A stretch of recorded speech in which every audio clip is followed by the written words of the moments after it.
Thank you, Brian, and thank you all for being here. And there are some privileges to being president of the university, and therefore I'm doing away with the 2-drink rule. You can have as many as you want. So it's an open bar. Help yourselves. And do not feel that you cannot get up while I'm talking and go get something. And if I hand you an empty glass, go get me something, okay? All right, there you go. Thank you for being here. We celebrate 175 years, and I am honored and humbled to be the president of this university, and I say that over and over and over again. When I was inaugurated back in 2006, I made a statement that I was proud to be the face of Villanova University. And I've gone around the world doing that over the last 10 and a half years. But every time I walk into this room and I look at these 31 people that followed me, because I'm at the very end there and looking very young at that point, but you know, from Father Dwyer to myself, I mean, there's 31 people that followed me in making this institution what it is today, and that humbles me more and more, because many of these names and faces of these Augustinians that seem to us as just pictures on a wall, in the history of the Augustinians of the province of St. Thomas of Villanova, these are some of the superstars of the province. Men who worked very hard to make this province continue and grow, and even more so dedicated themselves to making Villanova grow. Over the years, over the 175 years, the Augustinians, as you know, have been very much a part of this institution from the very beginning. And how it survived through some very difficult times. If you ever have a free moment in your lives to read the history of Villanova University, it's a fascinating history, because there's many moments in the life of the university that we were on the brink of disaster, on the brink of closing, on the brink of having to sell it all off and give it to somebody else.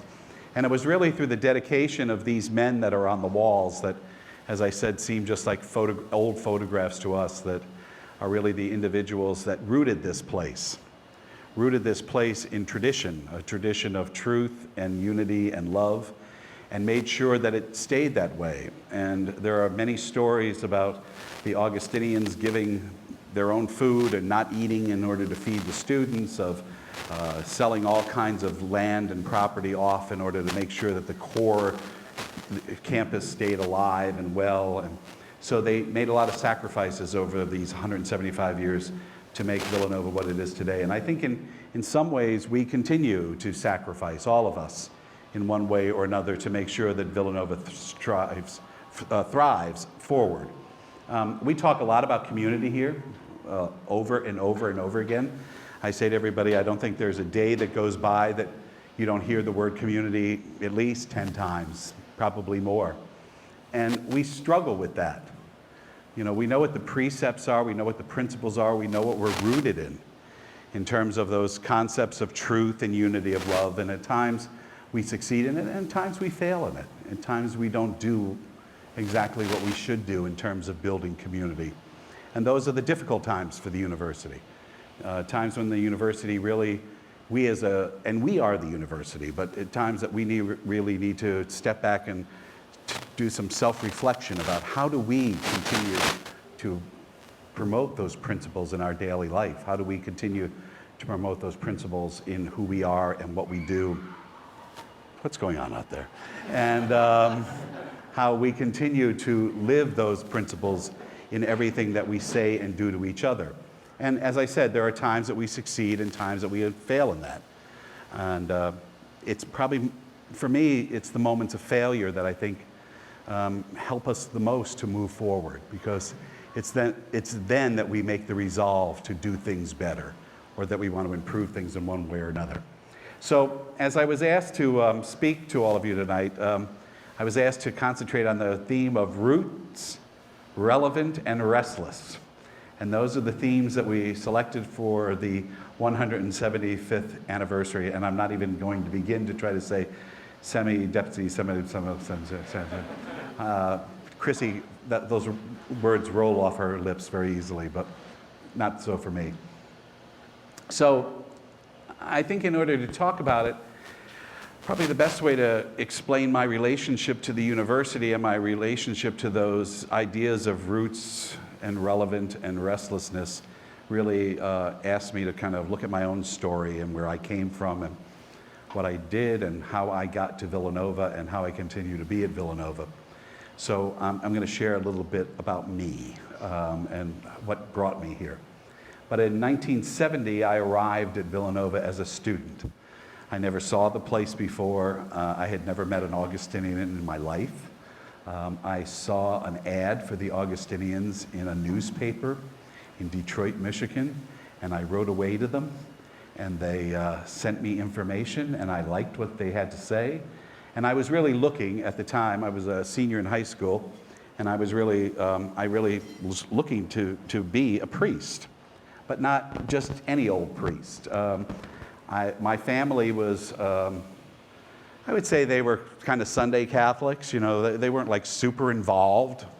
We all went to, my brother and sisters and I all went to Catholic schools, all through school, but you know, we weren't like super Catholics. We didn't like go to every parish picnic and things like that. In fact, we never went to those things, but you know, we went to church on Sunday. But I was very attracted to the whole thing, and I think that I was attracted more and more because of the theatricality of it all.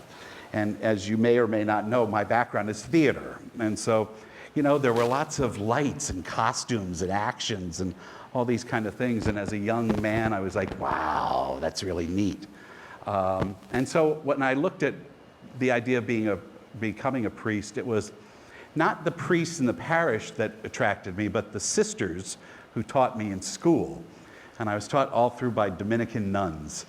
And it was really their lifestyle and the way they lived and the way they interacted with each other that really attracted me to wanting to explore what they did, because I really wanted to be a teacher. And I wanted to teach high school. That's what I wanted to do. And so as I kind of explored this idea, and when I look at the roots of my own family, my father came from Ireland to the United States. Married my mother in New York. We ended up moving to Michigan.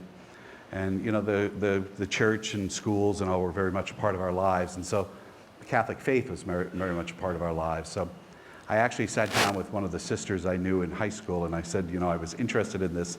And she said, you don't want to become a Dominican. And I was like, what?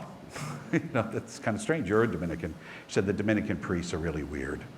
And you don't want to become one of them. They're too studious. You're not one of them. You're not like them. And so look for something else. And so I started looking for something else, and I saw this ad for the Augustinians, something I'd never known, never experienced in my life, and I wrote away to them.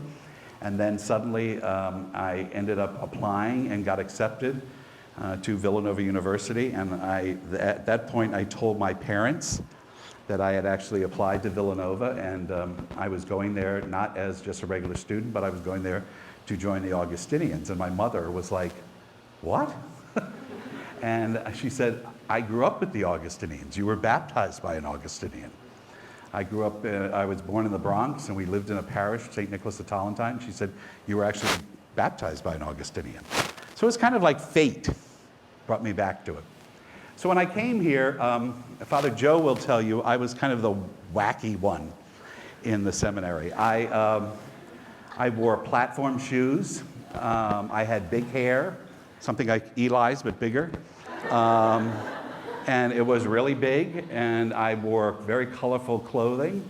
Everybody else was dressed in black and white, and I wore plaid pants and vests, fringe vests, and it was 1970, you know, like, come on, get with it. And so they all thought I was very strange. And so when I came to Villanova, it was really just being a student and being part of the Villanova community and all of those things that I learned about. And being an Augustinian at the time, initially, as I said, it was kind of an attraction about the superficial things. But as I learned to live with the Augustinians, and I learned about their own rootedness and what they saw as being valuable in their lives, is really what started attracting me more and more. And I must say that I met an incredible group of young men who were studying to be Augustinians. And some of them are, to this day, many, many years later, still the people I value most in my life, because they have become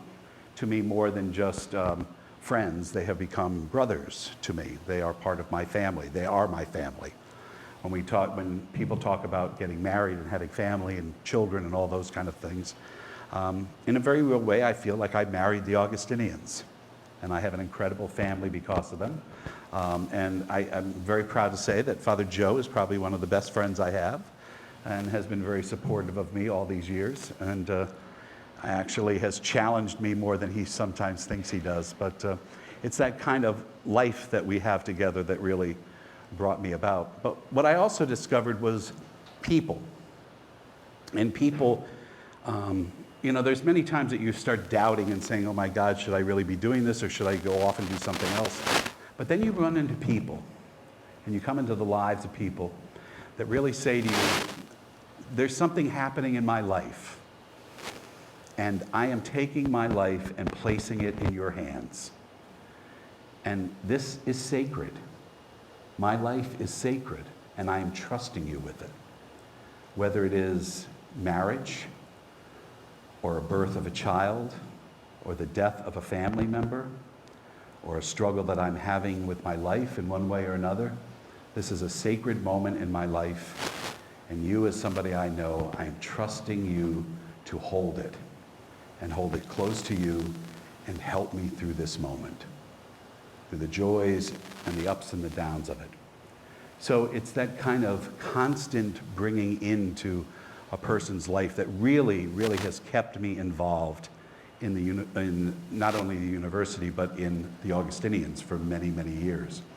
And in my time at Villanova, I've met many students, and I've done many weddings, and I've done many baptisms, and there are many people both on campus and off campus that I can say, I've done their weddings, I've baptized their kids, I've buried their parents, I've done all kinds of things. But what I've become most a part of is their family. They've accepted me as part of their family, or they've accepted me as part of their lives in one way or another.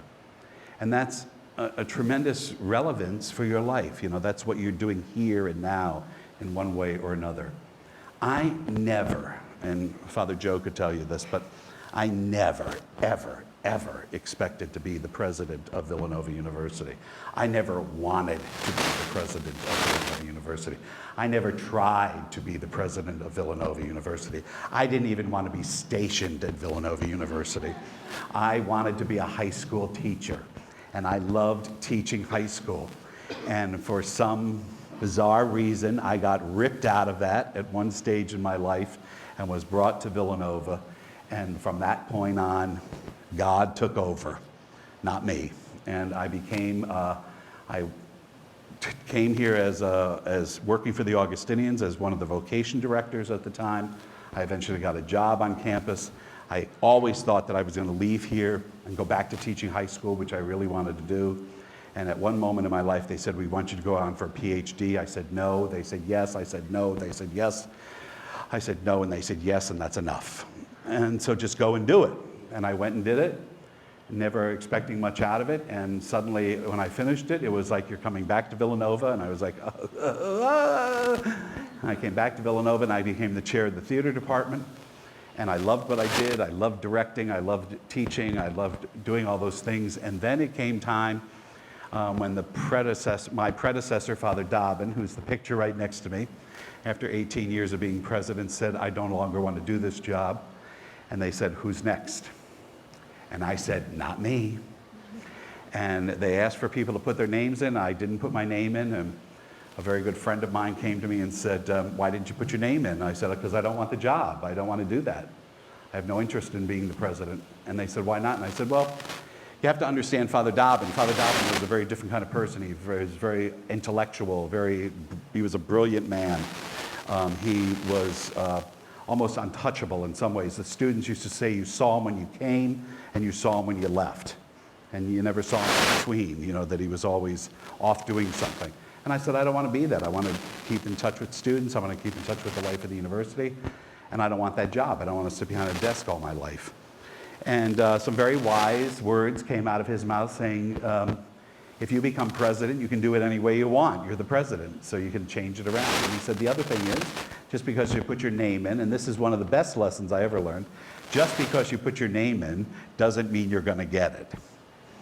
And I said, that's true. So I put my name in, and I got it. So it was kind of strange. But I've learned a lot in the 10 and a half years I've been the president. And I've learned a lot about this community and what's valuable in this community and what is important in this community. And we talk about a lot of different things at Villanova. First and foremost is to educate a group of young women and men to become something better. We use the words of St. Augustine oftentimes, become what you are not yet. And for Villanova, and I really see myself as being one of the principal people for guiding individuals to become what they are not yet. And for me, I think most of you are seniors. Are most of you seniors? Yeah. This is, you think this is hard for you, that as we do the countdown to the end, 100 days, 90 days, 98, But for people that are here at Villanova, that for us that have gotten to know you, this is one of the most difficult times for us. Because it really is saying goodbye to you in some way or another. And letting you go, and letting you kind of become something different. And for us who are teaching here and involved here, we have noticed an incredible change in all of you. From the time you walked on here as freshmen to the time that you leave here as seniors.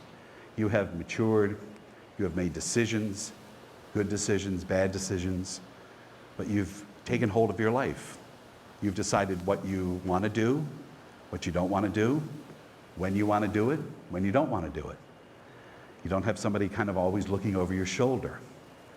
You've made choices of moving off campus and getting your own places and paying rent and paying utilities and finding parking spaces and doing all those kinds of things, learning to live with people that you never thought you'd live with, finding that you can't live with them and leaving them, and finding other people that you can live with. You've made friendships. I think you're probably sitting with some of the people in your life that will be in your life no matter where you go or how far you go. They will always be part of your life. They will be part of your friendships, your family, your future. You have made probably some of the most incredible friendships you will ever make in your life, and you may not realize that now. So for us who are here at Villanova, to find the relevance of what we do and how we do it, it's helping you become what you are not yet, and watching you change and mature and grow, and in May, letting you go. And that's hard for us. That's very hard for us, because we've seen you become something different. But that's what we're all about in one way or another. And there's always that sense of what's next? What's next? People ask me all the time, how long are you going to be in this job? I have no idea. I have no idea. I like what I do. I love what I do. I love representing Villanova. I love traveling around the world and being the face of Villanova. I get a kick still after 10 and a half years of being in an airport and have somebody go, "Aren't you Father Peter?" I'm like, "Yes, I am." And it's like, I went to Villanova, it's this kind of, I love what I do. So how long I'm going to be in this job, I don't know. As long as the university and the Board of Trustees and the Augustinians and the man above want me in this job, I'll stay in this job. So, and as long as my health holds out and I can do it, but I love what I do. But there's always what's next, what do you do next? And I'm sure all of you are facing that right now. I mean, I look at it every day of my life. I get up and I go into the office and things happen. And it's always like, what's next? What's the next thing to do? What's the next thing to accomplish? What am I eager to accomplish in one way or another? And I look at some of the things I've accomplished here, or some of the things that we've accomplished here, and I look across the street every day and now see Lancaster Avenue coming to life. And for me, that's been a 10-year dream coming to life. I mean, and a performing arts center, eventually they'll start getting all that crap off of that parking lot over there and start building that. And for me, that's 22 years of wanting that to happen. So, I mean, that's really, I'm eager for it to happen. And I think that's what restlessness is. It's an eagerness to happen. And so I'm eager to do a lot of things here. I'm eager to see a lot of things accomplished here. And I will go into my grave wanting to redo Tollentine. You know, it's someday, somehow, that building's going to get redone. But, you know, and I think you all feel that right now. You know, you all feel like, what's next? What's going, but that's something that everybody goes through, no matter where they are. You know, sometimes, you know, people look and say, well, my God, you're, you know, in charge of a university, you have all these resources at your hand, you have all this ability at your hand, but it's always like, how do I accomplish what I want to accomplish? How do I accomplish what I think people need me to accomplish? And I think all of you are probably feeling that in one way or another right now. Like, what do I do next? Where am I being called? Where am I being taken? What's for me? What is it out there? Who am I going to meet? Who am I going to affect? What changes can I possibly make? Where do I go from here? And that's the life journey that we are part of in one way or another. You know, all of you, as you came to Villanova, you were grounded in a great foundation, whether you believe it or not, or whether you appreciate it or not, but in the families that you came from, in the places, the communities you came from, the places you went to school, the high schools you came from, the people you knew wherever it is you're from, you were grounded in a great foundation.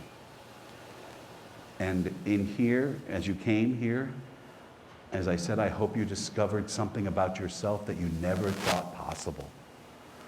That you have really gifts and talents that you can provide for a lot of different people in a lot of different ways. You've made, as I said, you've made relationships with people that came from all different corners of the world. People you would have never encountered if you stayed at home.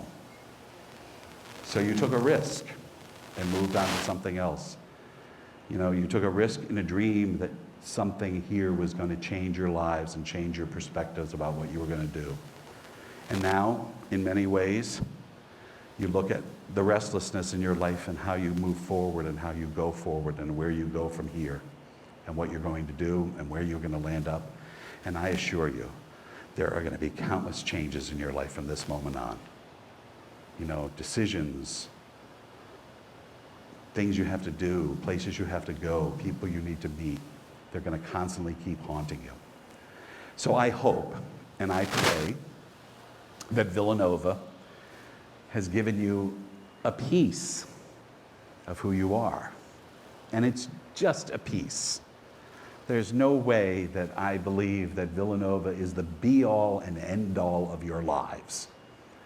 This is 4 short years, but 4 short years that have made you something different and have made you see the potential that you have in your lives. 175 years ago, there were 2 Augustinians who took an incredible risk against every odd possible to travel out to this location and convince a widow to sell them her property. To sell them her property with no money. They had nothing to give her. They borrowed it. They asked people for it. They raised it. They asked her to take a promise. But they took a risk to create a dream. And that dream has grown and grown and grown. And in a very real way, when you came to Villanova, you took a risk. To come into a place you didn't know, into a situation you had no idea what was going to happen, to fulfill a dream. And I hope and I pray that those roots and that restlessness in your lives has helped you realize the relevance of who you are, and that what you came to dream about will eventually come true. And in some way or another, Villanova will be part of that dream. Thank you.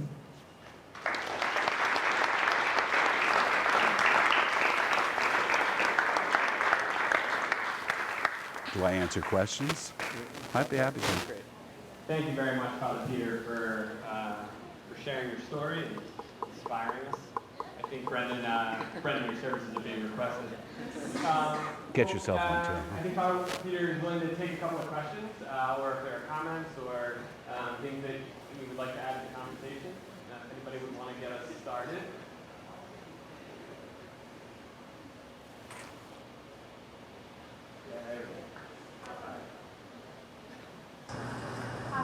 Where do you see the restlessness in your life right now? Oh, God.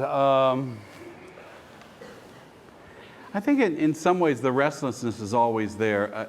I say to everybody, I've said to a lot of people recently, I think this has been one of the most difficult years I've ever had as the president. And I think it's because the restlessness of our society. People are very restless. And so there's people that have opinions about things, very strong opinions on either side of the fence, and you all know what I'm talking about, so I don't need to get into it. But, and I've never experienced such tension on this campus. And that has concerned me, and it has kind of challenged me in some way or another, and I really do want the best for everybody, and it's sometimes difficult to get that message across. And so, the restlessness is how do I, as the leader of this institution, get people to really openly and honestly talk to each other, and can kind of challenge each other and confront each other, but also listen to each other. I think there's all kinds. I think one thing I've discovered over the years is that, you can say, I want you to hear me. It's like, well, yeah, I hear you, but I want you to listen to me. He can say all he wants to me, and I can say, yeah, I hear what you're saying to me, but am I really listening? Am I really paying attention to what he needs? And I think sometimes those are the things we fail in some ways. And I think it's some of the struggle that not only Villanova, but our country is going through, really listening to each other and really hearing what other people, the other people's fears and apprehensions. It concerns me a lot when Villanova students say to me, I don't feel accepted here. That really bothers me. And it's like, how do I fix that in some way or another? Or I don't feel that my voice is being heard here in one way or another, and that really bothers me. So the restlessness that I experience and it's not something that I can solve, it's something that we need to work to solve, but it's like, how do we do that together? And so that's, and it sometimes, I sometimes say, maybe I'm not the right person at the right time here. Maybe this is a sign that I should be moving on in one way or another. And I'm like, I think I can deal with this. But it has been very hard and very disturbing to me. And I haven't really said this to anybody. I don't believe I'm going to say it to you, but I'm going to say it. There are many nights I have wept for our community. Because it's been disturbing. So that's been the restlessness.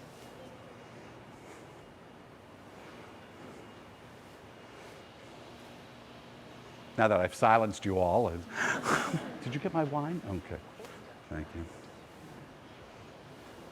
First of all, thank you, Father Peter, for your vulnerability in that. I appreciate that a lot. So I was talking to a peer the other day about the transition from high school or a home parish to college, and how you're used to having a parish priest and someone. The language we were using is someone responsible for your soul.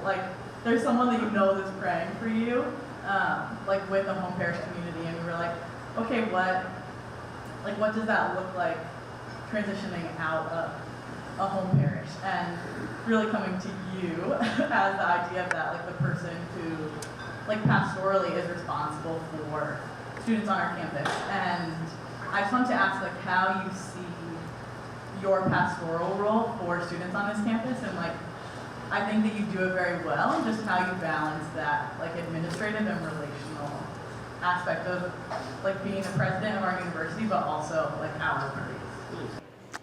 Wow. I've never seen myself as your priest, but that's a heavy one. Well, first of all, I think if you are active in your faith here on campus, you will be challenged leaving here.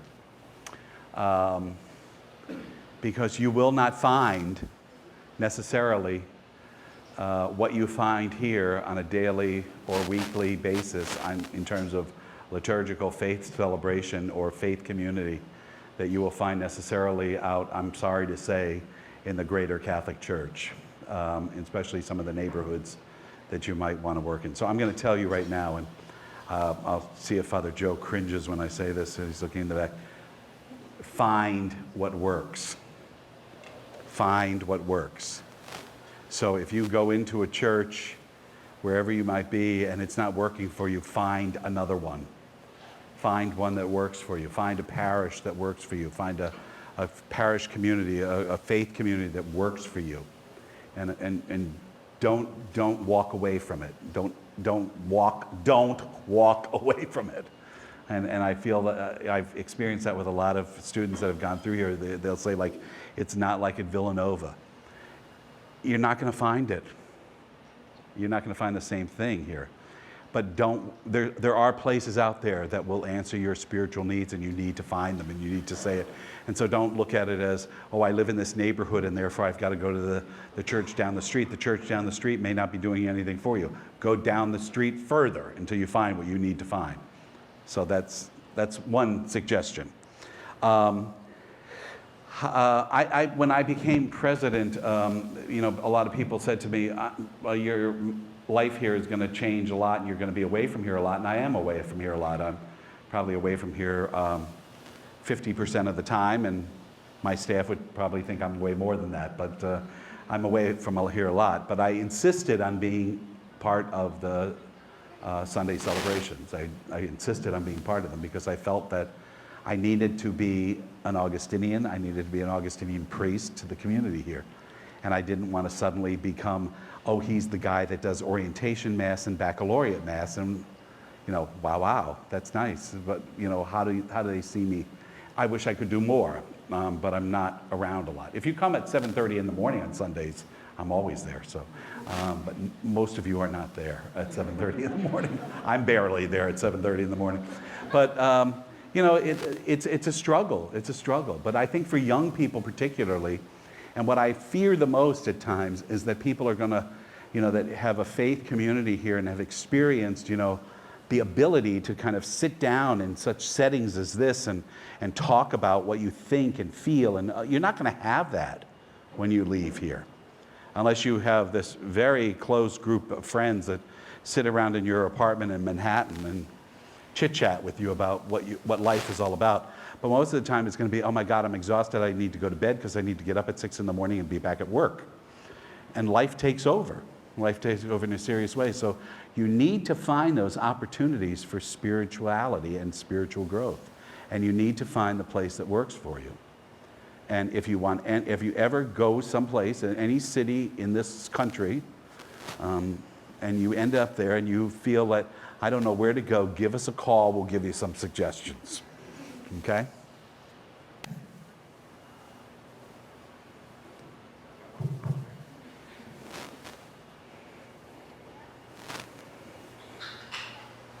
What are these? Hello. Oh, hello. I was wondering if you could provide some insight on what seems to be a sort of strain from the course of tradition on campus. Like, over the past 50 years, I feel like this place has turned into something that it was not for the first 125. I need a little more explanation. What do you mean by that?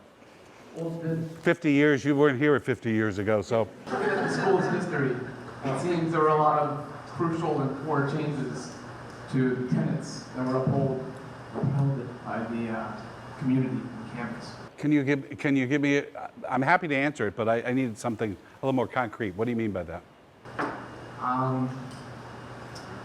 For example, 50 years ago, I believe there was It was all men. it was all men. I believe Yeah. there was dress code. Dress code. Mhm. I bet the campus culture was significantly. Oh, look at these boxes. Yeah, okay. Now I know what you're talking about. Okay. Yes, the university has changed a lot. But I think that, what this place was founded for and why it was founded has ultimately basically stayed the same. I mean, the world has changed as well. But when the university was founded, and over the years, what it has maintained and what it has tried to maintain is the sense of, the gift of education to young men, originally young men, and now young men and young women. But the world has changed. And so, yes, some of the traditions have changed here. A lot of traditions have changed here, but some have held, some have held on. But yes, we no longer have a uniform code. We no longer have curfew. We no longer have mandatory attendance at church. We no longer have, you have to eat at a certain time. You have to go to bed at a certain time. You have to get up at a certain time. All of those traditions have changed. But life back then was different as well. There was also a time when the university here, Villanova, was particularly a commuter school. There were very few people that lived on campus. It was a very small residential community, a very large commuter experience, hence the big parking lot across the street. That's why that existed, because so many of the students drove to school every day. And if you know the area, Philadelphia area, LaSalle, I'm talking about is LaSalle, St. Joe's, and Villanova were the men schools, the men Catholic schools. And then you had Cabrini, Gwynedd Mercy, Rosemont, Immaculata, Chestnut Hill. They were the women's schools. So you went from your high school in your neighborhood and you came to either LaSalle, St. Joe's, or Villanova as a day student. And then you went home at night. So we had, in the 1950s, to be particular, 1950s. In 1950s, there were less than 1,000 students living on this campus. There were over 2,000 students commuting to this campus. So the campus was very different. And today, we have 40, from freshmen to seniors, who commute here, that live at home and commute here. So the campus has changed a lot. We have 6,500 students. I'm not allowed to say that for Radnor Township, but we have 6,500 students, undergraduates. We have over 4,000 living here on campus. And we have 40 that are living at home. So it's like flip-flopped in some ways or another. But, as people question some of the changes we've made, and I've had people ask me, like, why do we have co-ed dorms, and why have we done this, and why have we done that? And a lot, some of it has been made in order to compete. To compete with other schools and complete with other places, and, make sure that, somebody wanted to come here in one way or another. But I would hope that our core values as a university have always remained true, even though traditions change. 20 years from now, students at Villanova may say, theology on tap was a tradition that we no longer do here. It's just ideas and people change. Special Olympics may come and go. And, right now, for the Villanova community to think, oh my God, there's not going to be Special Olympics on campus. Orientation may actually change someday, You know, it may be different, you know, but we're connected to a lot of traditions right now, and we cherish those traditions. But I always look at the university as being core to what it is. And it's not, I'm not talking about veritas unitas caritas, but I'm talking about a place that started to educate people who needed an opportunity to be educated. Immigrant people. And whether we like it or not, we are all immigrants, coming from immigrants, coming from different places, coming from different locations, different neighborhoods. And this school was founded on the principle of giving those people the opportunity to step forward and make something better of themselves. And so whether the traditions change or we do things differently or all that, I pray and I hope that our faith as a Christian, Catholic, Augustinian institution are grounded in the fact that we have an educational opportunity to bring somebody here from a very different place and help them become a better person. So that's the core tradition that I want to hold on to. Everything else comes and goes as we go through it. So I don't know if I answered your question, but I hope I have, one way or the other. I can come to you. Brian doesn't need to. I guess one of my questions is, you're saying that the theater and the housing complex has been one of your dreams since you've been president. So with that now within reach, what is your next on the horizon and that you hope for Villanova? What I hope for Villanova with the Performing Arts Center, it's something that I think we've needed for a long time, and I think it's something that we've been missing, and I think it's part of the core academic program. There are so many of you in this room, if I asked you to sing something for me, you could do it. If I asked you to dance for me, you could do it. If I asked you to express yourself in one way or another, you could do it. If I asked you to do a mime, Bobby could do it. You know, like you have a lot of talent. I don't think we have the facilities to allow our students to express their talents. And that's something that I think we've been missing at Villanova for a long, long time. So what I see in the terms of this Performing Arts Center is the ability to have our students create something different, let their passion come out of them in one way or another, whether it's through their voice, their body, their ears, their eyes, their nose, whatever it might be, but it's the ability to use it as a creative facility. I tell everybody I think I'm going to be buried in the lobby of it by the time it's finished, but I think it's been a missing piece of the puzzle here for a long time. We have, and this sometimes shocks people, but we have more students on this campus that participate in music, theater, dance, vocal, one way or another, than we have varsity athletes. And I have no problem with varsity athletes. I love varsity. Are you a varsity athlete? No. Is anybody a varsity athlete? I love the varsity athletes. And I have no problem with them, and I'm willing to support everything they do. But I look at what we have facilities-wise for athletics and what we have facility-wise for creativity, and it's not equal. So this will give us a setting. Ha!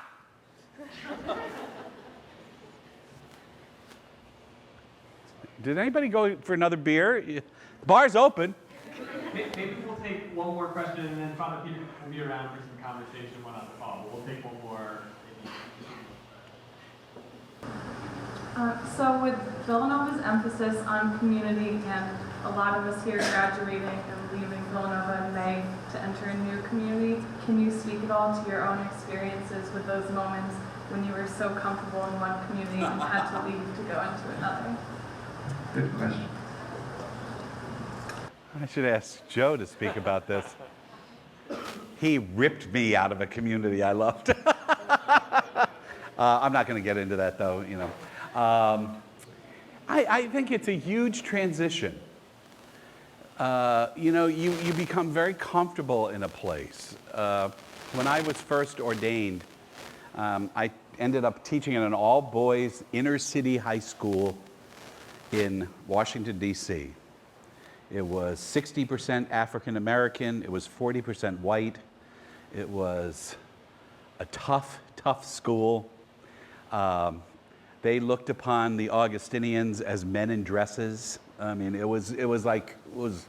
I had a freshman class, I taught freshman English, and I had a woman walk in for the parents' weekend, and she walked in and she was, we wore our habits in school. And she walked in and she started laughing, and I said, she said, my son comes home every day and says, my English teacher wears a dress. And I didn't know what he was talking about because I thought it was all men in the school. So I was like, well, this is what it is. But I loved the school. It was such a challenge. I loved the neighborhood. I loved the energy of the neighborhood. And I was there for 4 years, and I really, really thrived on it. And I was asked to do something different and go someplace different. And it was hard. It was really hard. But I think you have to open yourself up to the possibility that there's a reason why you're there. Somebody offers you a job or offers you a position, and there's a reason. You got to trust there's a reason why you're there. And I look at this now, and I could have stayed at Carroll High School in Washington, D.C. for the rest of my life. But somebody saw something in me different and tapped me on the shoulder and said, move on. And I would never be here now if I hadn't happened. So whatever change there is in your life or whatever happens in your life, trust it. Trust it in one way or another. And for God's sakes, this is my biggest lesson to you. If you do not like what you do, get out of it. There is no way that you should get up every morning and go to a job you hate doing. If you hate doing the job, find another one. There are many of them out there. But if you hate what you're doing, it will affect the way you live with your family, the way you live with your friends, the home you create, everything about you. If you go for 8 to 10 hours a day in something you don't like to do, move. Get out of it. It's not worth it. And there are many people in this world who have taken jobs because it's offered them all kinds of security and money and all that kind of stuff, and they go home and it's like hell on fire, because they just take out all their frustrations on the people they should be loving the most. And that's not worth it. So don't settle for things, but find something that you're passionate about and find something that you love to do. And then you will find that change is a lot easier than you ever thought it could possibly be. Amen. Have a drink.